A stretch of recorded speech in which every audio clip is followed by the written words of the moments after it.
Women's basketball ang pag-uusapan natin ngayong hapon, mga teammates, at kaugnay po niyan ay kasama natin ang Program Director at Head Coach ng Gilas Pilipinas Women's Team na si Coach Pat Aquino. Coach, welcome sa PTV Sports. Magandang hapon at magandang hapon sa lahat ng nanonood sa atin ngayon. Okay, right kumusta? now. Kumusta? Okay naman, okay. Okay naman, Coach. Masaya dahil meron pang trabaho kahit papano. At nakakausap kita ngayon, meron pang extra trabaho. Kaya okay na okay tayo. Ikaw naman, Coach. Kumusta? Siguro in general, bago muna yung basketball. Actually, I'm okay. I'm still may trabaho rin. I know I just came back from the States. So, ngayon, balik na naman ako sa practice with Blackwater. So, dire-diretso. At least dire-diretso naman. Yan.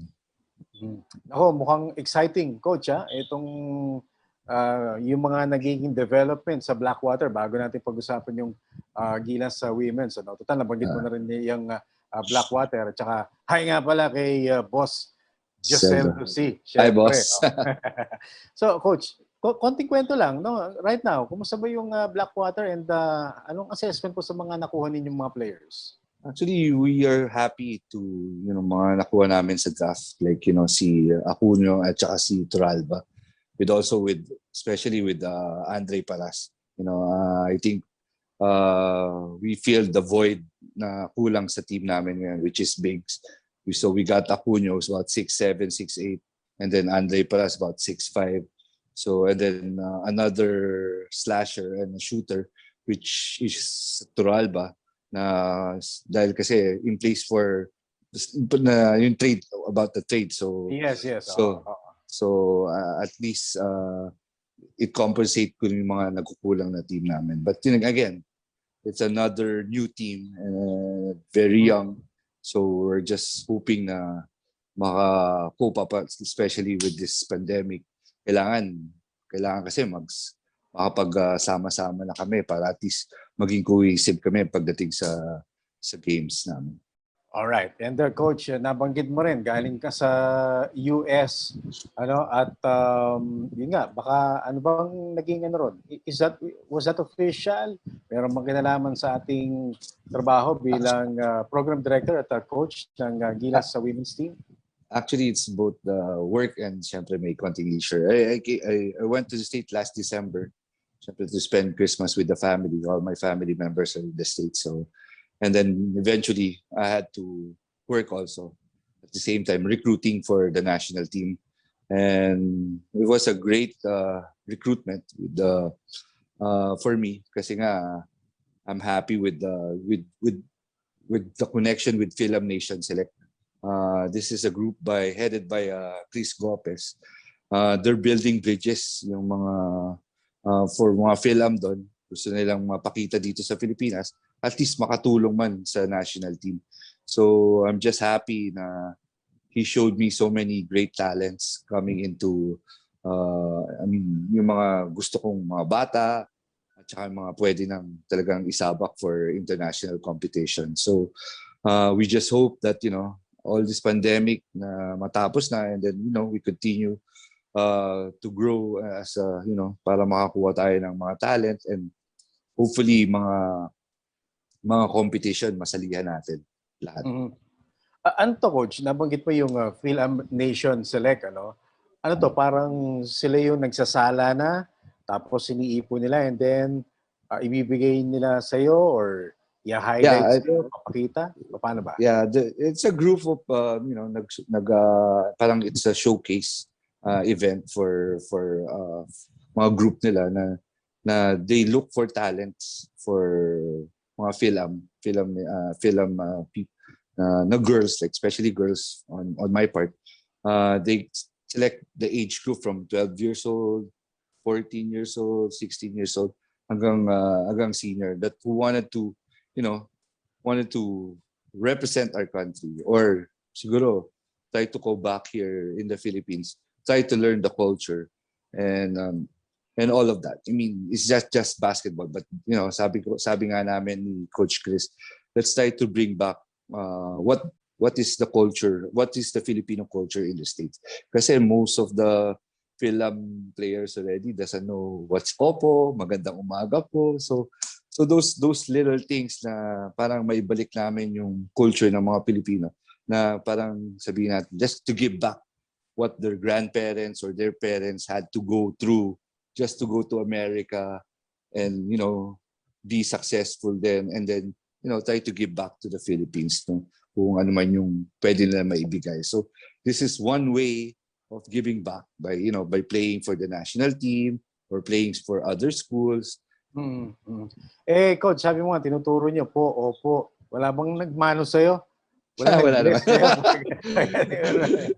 That's why we have to really siguro yung culture maituro natin, and it was really good for me that knowing some people like some players na had gone far away from just being in the club group like the Film Nation group, going into mga Division 1 schools.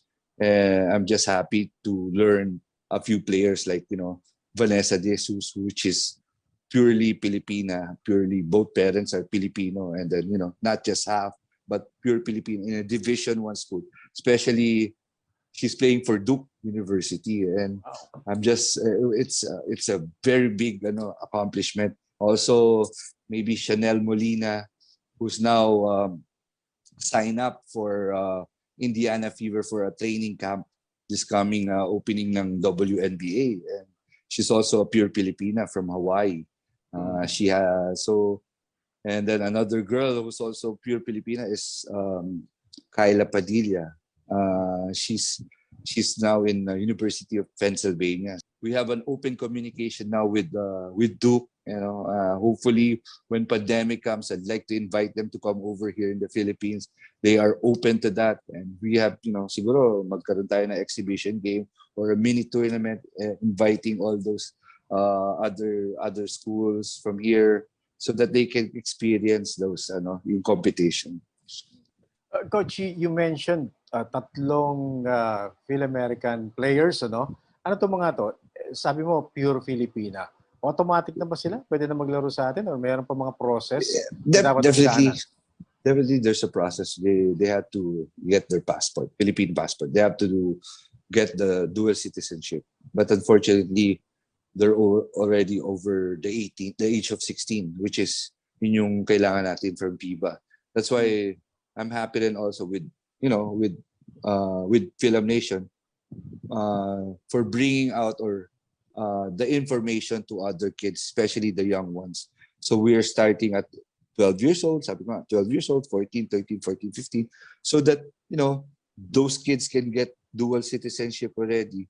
By the time at the age of 16, pwede na silang maglaro. They're gonna be a regular Filipina or a regular player coming into FIBA. So hopefully we could watch those kids already from at this time. Those little things na nagagawa natin, na pagpunta natin, sana mag-open up din yung mga Filipinos back in America, that they get their kids the opportunity to have this kind of mga tournament internationally. Coach, dehado yung women's pagdating sa media mileage, and yung Gilas men's, kabisado natin ng mga kababayan natin, alam natin na meron tayong youth, may cadet, di ba? Sa atin women's, ang alam na natin yung elite natin, But you being the program director, meron din ba tayong ganon? Meron din tayong mga age group? Yeah, I think this is the right time. I know for the past few years, kasi I was the last time who handled the age group bracket, which is under 16 and under 18.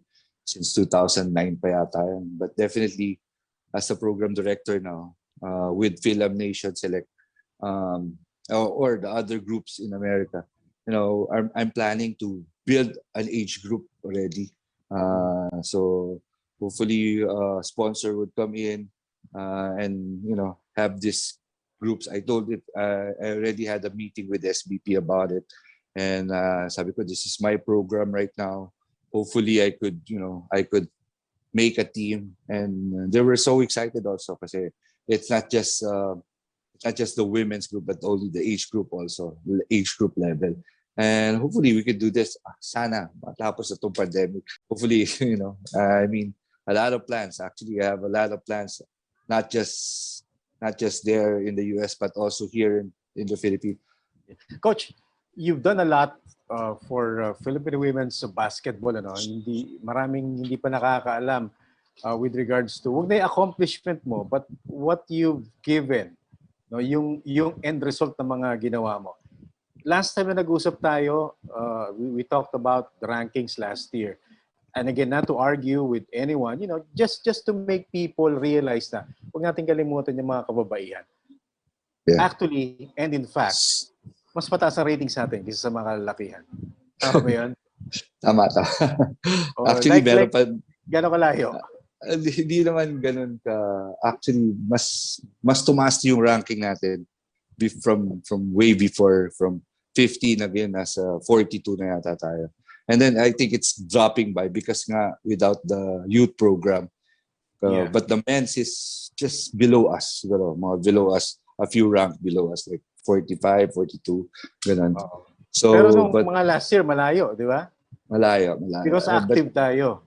Kasi active tayo. So those are, kaya yun nga yung programa natin to make it, the rank go higher pa is siguro magkaroon ng youth program talaga. So, yun ang problema, coach, di ba? Kasi ang rankings is hindi lang yung elite, the entire program tinitingnan nila. Oh, it's program yun ang problema natin kasi as of now is the funding. It's really hard to find funds for women's basketball. Pero coach, we were getting higher not because of the program, it's because of your place. 'Di ba? Yes. Yung mga tournaments na sinasalihan ninyo. Yeah, for a fact, sabi ko nga sa'yo, we're in the elite 8 in Asia. I mean, top 8 tayo sa Asia. Nobody can take that away from the women's program. And every time that we compete, we're competing with the best in Asia. Like, not just Asia, but kasama na dyan yung Australia at saka New Zealand. So it's really hard. There's a lot of talent around the world, not just here in the Philippines, but around. There are so many Filipinos around the world. That's why, So we can find those talent that can help us gain, siguro step by step, gain a lot of level in the international competition. Okay, sige coach. Bago tayo pasiklab dito sa nagagawa natin sa Asian level, balik muna tayo, SEA Games. Malapit na. Hanoi, Vietnam, late this year. Anong step na tayo ngayon? Wow, nothing. As in zero as of now. I mean, we're just, not really zero, but we have siguro mga thrice a week Zoom workout with the girls just to, see them and look at them, how they progress. Just sabi ko, pa-condition lang. I mean, we need you guys. Just konting tiyaga. I mean, sana we could have a bubble also like the men's are doing, but we cannot. Yeah, it's really hard to have a bubble at the moment, at the longest period of time. Mahirap talaga. So, sabi ko, konting tiyaga. But hopefully by June, that's our target again. Sana makabalik na kami, miski yung parang ginagawa sa PBA na group by group lang. Let's have five players in our group, so that we could really just start. I think we're the only country in Southeast Asia now that it's not, walang basketball. So most of the other countries are really preparing na. So hopefully we can cope up with what's happening and eventually sana at least maka-gold ulit. Okay. Now I'm sure coach medyo marami sa mga players natin yung ating members, ang ating national team nalulungkot because of that situation, but if siguro anong masasabi mo sa kanila if given the chance na makausap sila as a group ngayon, siguro if they're watching, anong gusto mong iparating right at this moment na yun nga, wala pa tayong talagang set up na may sasabi? Siguro sabi ko sa kanila, just keep working out, try to get fit. I mean, it's really hard not competing in a group, but if physically fit, mentally healthy, and always stay safe, definitely. Nung malapit na, I mean, konting tiis na lang, makakapaglaro na ulit tayo. Alright. Okay, there you have it. Si Coach Pat Aquino ng Gilas Women's Team. Nakasama po natin dito. Maraming salamat sa iyo, Coach. And muli, ito po si Dennis Principe at ito ang Sports Chat.